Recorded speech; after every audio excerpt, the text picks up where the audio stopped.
Bonjour et bienvenue dans ce nouveau JMT Flash. Ça fait quelques mois que je suis une nouvelle technologie de batterie dans les publications scientifiques, la batterie LMR.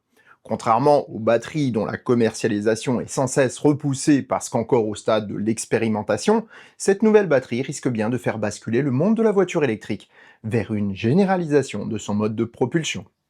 Décryptage.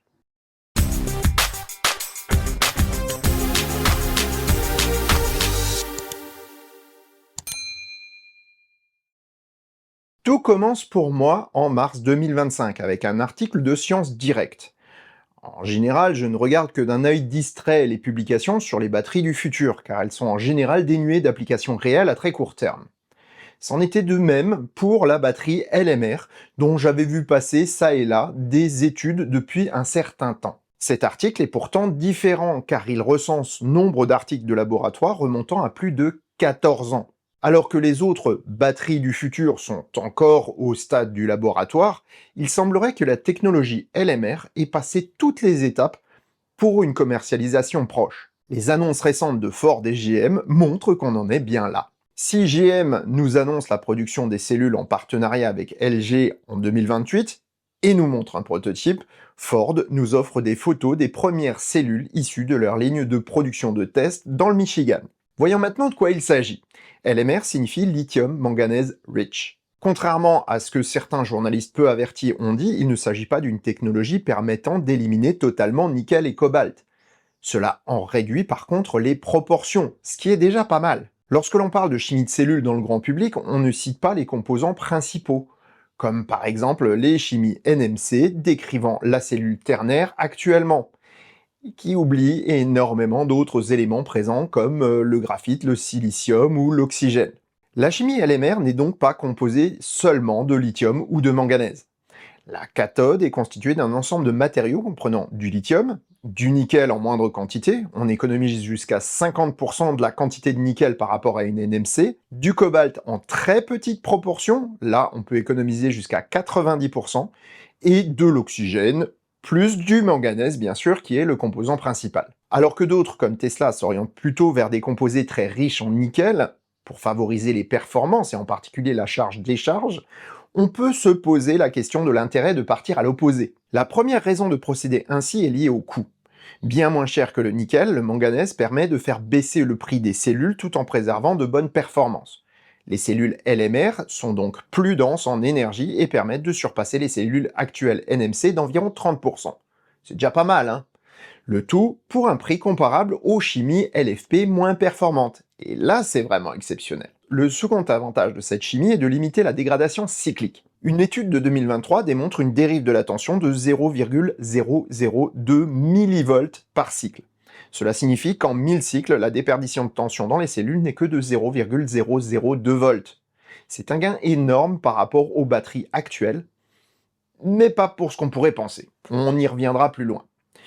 Troisième avantage, les chimies LMR ont une tension plus élevée que les NMC-NCA, et a fortiori que les LFP. La tension de fonctionnement est de 4,7 volts à la cellule. Avec la généralisation des architectures 800 volts, cela donne un sacré avantage. Je m'explique. Si vous voulez faire une batterie de 800 volts, il faut mettre les cellules en série. Si vous avez de grosses cellules LFP avec une tension de 3,2 volts, il vous en faut au moins 250 branchées en série. Par exemple, si on prend une batterie de 60 kWh en cellule BYD Blade, on n'a que 120 à 130 cellules. L'architecture 400 volts est donc plus évidente si on ne veut pas avoir recours à de coûteux modules DC-DC pour remonter la tension en entrée et en sortie de la batterie. La tension de 800 volts est donc réservée à des batteries de forte capacité, ou alors à celles disposant de plus petites cellules comme les poches ou les cylindriques, qui sont plus chères à produire.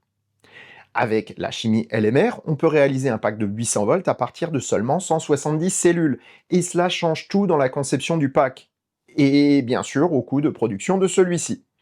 Il sera donc possible de produire des packs à tension élevée avec des capacités énergétiques moindres, rendant cette évolution accessible à de plus petites autos. Il reste un dernier avantage à la batterie LMR, et c'est celui qui m'a mis la puce à l'oreille dans l'article de mars dernier. En dehors de la production du composé riche en manganèse, la production de la cellule est quasiment identique à celle actuellement en production. Il ne faut que des ajustements mineurs pour industrialiser cette nouvelle cellule en utilisant directement l'outil de production actuel. Le passage à la chimie LMR pour Ford ou LG ne demande aucun investissement massif et permet d'aller plus vite vers la commercialisation. Tout ceci est bel et beau, mais il reste encore des tests à faire sur la durabilité et la production en conditions réelles. C'est ce à quoi les constructeurs se sont attelés aujourd'hui. Mais avec une petite chose en plus. Bénéficier de cellules plus durables, c'est bien, mais c'est pas forcément du goût des stratèges financiers et industriels. Produire quelque chose de plus durable implique forcément que les renouvellements seront ralentis. Et donc les perspectives à long terme moins favorables qu'avec des produits à la durée de vie plus courte. Qu'à cela ne tienne, comme ils le font déjà aujourd'hui avec les chimies actuelles, il y a un moyen de contourner la chose, la recharge. Pousser des intensités énormes et donner des chiffres de puissance de recharge ébouriffants, c'est bien pour le marketing, et si cela réduit la durée de vie des cellules au niveau des batteries actuelles, les clients ne s'en plaindront pas. Bah, en plus parce qu'on ne leur dit pas.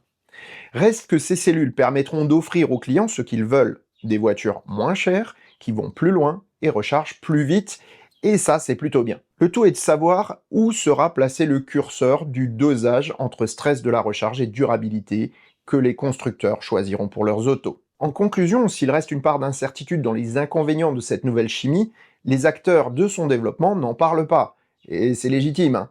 La commercialisation des cellules LMR se profile rapidement aux États-Unis et en Asie. L'Europe reste à la traîne, mais nul doute que les partenariats qu'entretiennent LG et plusieurs fabricants chinois avec les constructeurs européens permettra à une nouvelle génération de voitures électriques européennes de les intégrer dans leur architecture. Bien plus que les cellules tout solides ou les chimies exotiques qu'on nous a présentées au cours des ans, il faudra garder un œil, je pense, sur ces cellules LMR avec grande attention. Et sur ces bonnes paroles, je vous souhaite bonne route et vous dis à bientôt pour un prochain épisode du Choucroute Garage. Portez-vous bien. Ciao.